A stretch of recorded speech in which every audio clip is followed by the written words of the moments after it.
दोस्तों नमस्कार। किसान साथियों, बात करेंगे भिंडी की खेती के बारे में। सर्दियों के दिनों में भिंडी की खेती कैसे करें जिससे हमें अधिक मुनाफा, अधिक फायदा देखने को मिले, वही साथ में एक एकड़ में हमें 1 से 1.5 लाख रुपए की कमाई कैसे मिलती है। तो किसान साथियों, इस वीडियो के अंदर में हम बात करेंगे भिंडी में कितने दिनों में सिंचाई दे, कौन सी वैरायटी का चयन करें, स्प्रेइंग शेड्यूल के बारे में, खाद शेड्यूल के बारे में, और इससे ग्रोथ कैसे अच्छे से लाए। तो बने रहिए हमारे वीडियो के साथ। तो वीडियो में नया तो लाइक कीजिए, सब्सक्राइब कीजिए और बेल आइकन की घंटी को प्रेस कीजिए। बात कर लेते हैं इनकी तापमान की। तो तापमान कम से कम 27 से 30 डिग्री के आसपास तापमान होना ही चाहिए। वही पौधों की जर्मिनेशन के बारे में बात करें तो 17 डिग्री से कम होने पर, तापमान कम होने पर बीज अंकुरित नहीं हो पाएंगे।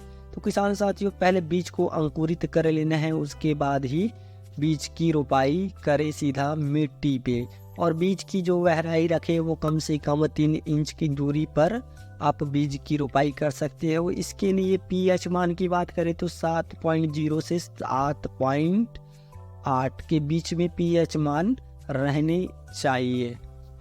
बात कर लेते हैं मिट्टी के। तो मिट्टी कोई भी रहे, लेकिन आपको अधिक उच्चम निकासी जलवायु वाला मिट्टी आपको ले लेना है। वही बात कर लेते हैं मिट्टी की। तो कौन सी मिट्टी में सबसे ज़्यादा उपज देती है, तो ये बालुई मिट्टी, भूरी मिट्टी, इन सभी मिट्टी में भिंडी की उपज हमें अधिक देखने को मिलती है। बात कर लेते हैं खेत की तैयारियाँ कैसे करें। तो किसान साथियों, खेत की तैयारियाँ के लिए हमें 1 से 2 बार कम से कम गहरे जुताई कर लेनी होगी। उसके बाद हमें रोटोवेटर या कल्टीवेटर की मदद से मिट्टी को भुरभुरा कर लेना है। उसी टाइम हमें किसान साथियों ले लेना है DAP 25 किलोग्राम, SSP 50 किलोग्राम और सरसों की खली। अगर हम सर्दियों के दिनों में भिंडी की खेती करते हैं तो सरसों की खली 2 क्विंटल डालना इसलिए ज़रूरी है क्योंकि जो पौधा है वो ठंड के दिनों में सर्वाइव नहीं कर पाता है।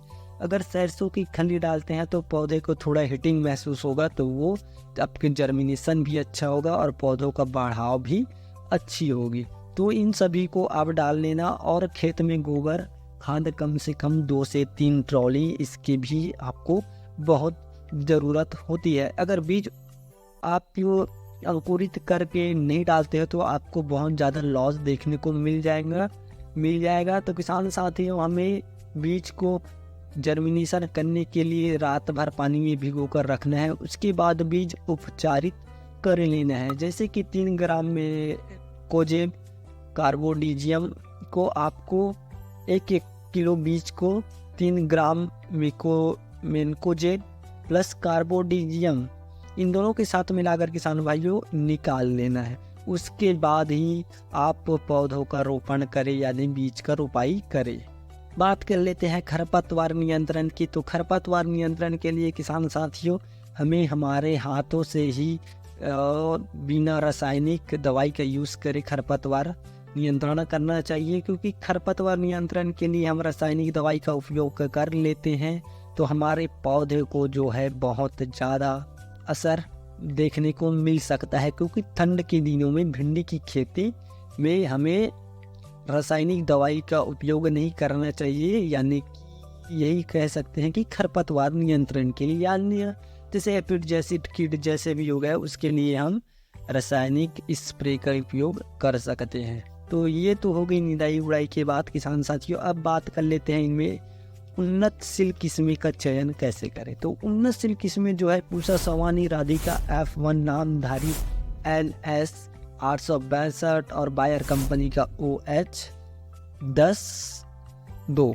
इन वैरायटियों का आप चयन कर सकते हैं। और जो सबसे ज़्यादा उत्पादन देने वाला वैरायटी जो है राधिका F1, इसकी वैरायटी पूरी ऑल इंडिया में लगाई जाती है और ये ठंड के दिनों में भी सूटेबल रहता है, परफेक्ट रहता है। तो इन चारों में से आप कोई एक वैरायटी को चयन कर सकते हैं या अपने एरिया के हिसाब से कोई भी वैरायटियों का चयन कर सकते हैं।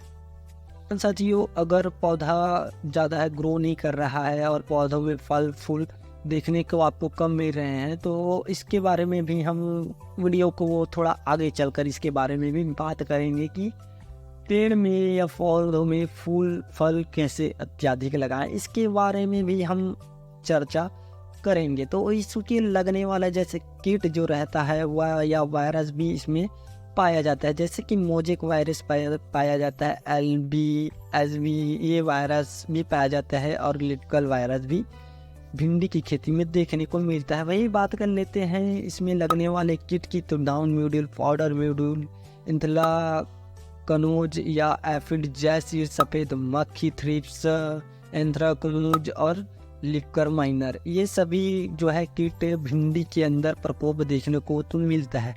तो इस उपाय के लिए किसान साथियों, जैसे कि आप वीडियो में स्क्रीन पर देख रहे हो, पहला, दूसरा, तीसरा, चौथा, पांचवा और छठवा स्प्रे इतने दिनों में आपको ये कर लेना है। आप वीडियो को डीप कर भी देख सकते हो किसान साथियों।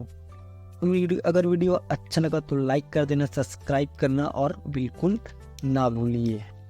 कर लेते हैं खाद शेड्यूल, यानी कि फर्टिलाइजेशन के टाइम हमें कौन सी खाद देनी चाहिए फर्टिलाइजेशन के लिए जो पौधा अधिक सर्वाइव कर सके। उसके लिए आप वीडियो में भी देख सकते हो कि आपको कितने दिनों में खाद देनी है और कौन सी खाद को जड़ों पर देनी है और कौन सी खाद को आपको स्प्रे के माध्यम से भी दे सकते हैं, या जड़ों के 4 इंच की दूर पर भी आप इन सभी खादों को डाल सकते हैं। इससे आपकी जो पौधों हैं, इन खादों से आपको माइक्रोन्यूट्रिएंट्स सभी पौधों के पूरी हो जाएंगे। तो इसके लिए किसान साथियों आपको दिख रहा है, जैसे कि स्क्रीन पर आपको दिख रहा होगा, या आप स्क्रीनशॉट ले लीजिएगा या डिप करके देखिएगा, रोक के देखिए, तो आपको ये समझ में आ जाएगा। पहला खाद, दूसरा खाद, तीसरा, चौथा, पांचवा, छठवा, ये खाद आपको डाल लेना है फर्टिलाइजेशन के लिए किसान साथियों। और इसमें जो आपको देखते हैं कि जब पौधे छोटे रहते हैं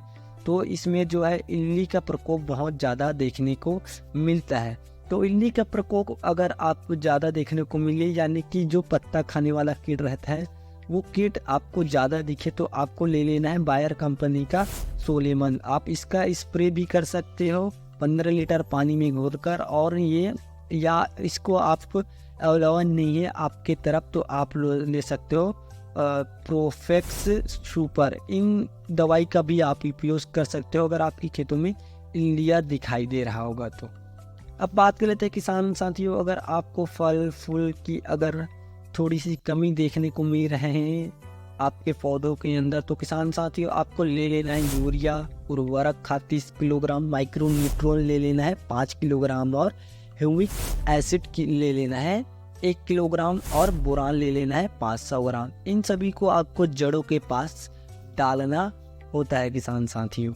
सभी को आपको एक साथ घोलकर स्प्रे कर देना है खेतों के अंदर या भिंडी के अंदर।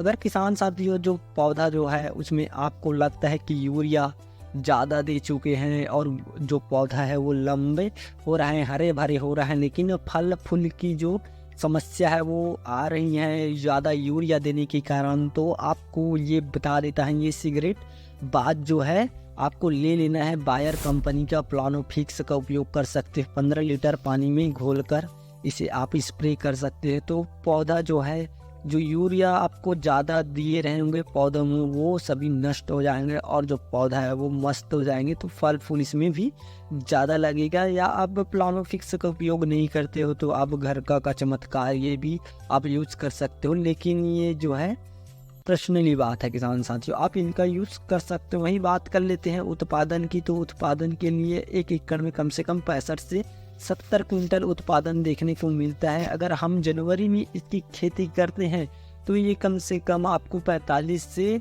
60 रुपए के बीच में आपको मंडी भाव देखने को मिल जाएगा। वही बात कर लेते हैं अगर इसमें लागत की, तो लागत की बात करें तो 18 से 20 हज़ार रुपये आपको लागत देखने को मिल सकता है। और लाइफ साइकिल की पूरी बात करें तो ये 4 से 6 महीने की एवरेज टाइम रहता है, जिसे 55 दिन से उत्पादन देना शुरू हो जाते हैं। वही बात कर लेते हैं मुनाफे की, तो मुनाफे को कम से कम आपको 1 एकड़ में 1 से 1.5 लाख या 2 लाख की मुनाफे देखने को मिल जाएंगे। तो ये जो सर्दियों के मौसम में भिंडी की खेती है किसान साथियों, एक बार ज़रूर करके देखिएगा। ये ज़्यादा जो है आपको बेनिफिट देगा।